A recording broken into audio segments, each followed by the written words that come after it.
So that was the beginning of, for me, activism in the Chicano movement.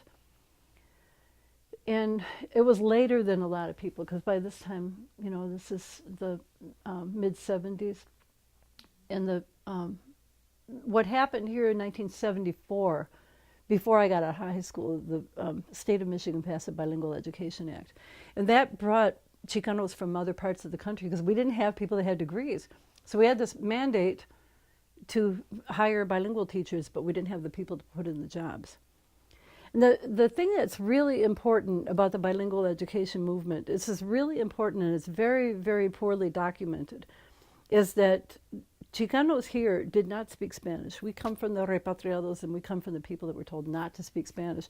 So when our demand for bilingual education was to learn Spanish, and very different than other places, because every community has its own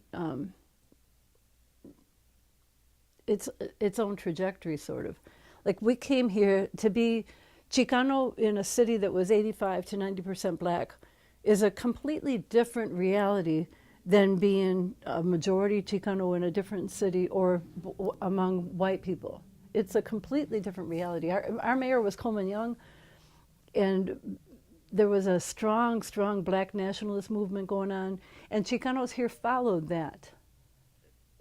No matter what anybody says, no matter how anybody frames it, we followed black people in that movement, because that was what we saw. That was what was going on around us. There was a real strong Black Panther movement here, which I had been involved in when I was really young, like babysitting for the Panthers and hanging out with the Black Panthers, and just basically, I was very attracted to the Black Panther movement because it was so affirming. And the people were very good to me. This is, again, my Quickies crowd, my downtown crowd, because the Panthers used to congregate downtown, and they were around in the neighborhoods. But they had the breakfast programs, and they were really solid on identity, and I connected very, very much with what they were trying to do.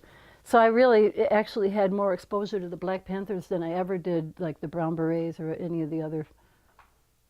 The Black Panthers had a house in our neighborhood, and not too far. It was within walking distance of where we lived. And when I would ride the Jefferson bus, I saw where they stayed.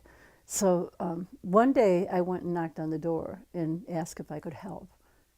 And I remember them, I was like 12, and I remember them just laughing at me. They were laughing, like, "What can you do?" And I was like, "Well, I babysit and I can clean the house, So I did that, They would go out and I would stay with little kids and clean these, just pick up and, try to help out.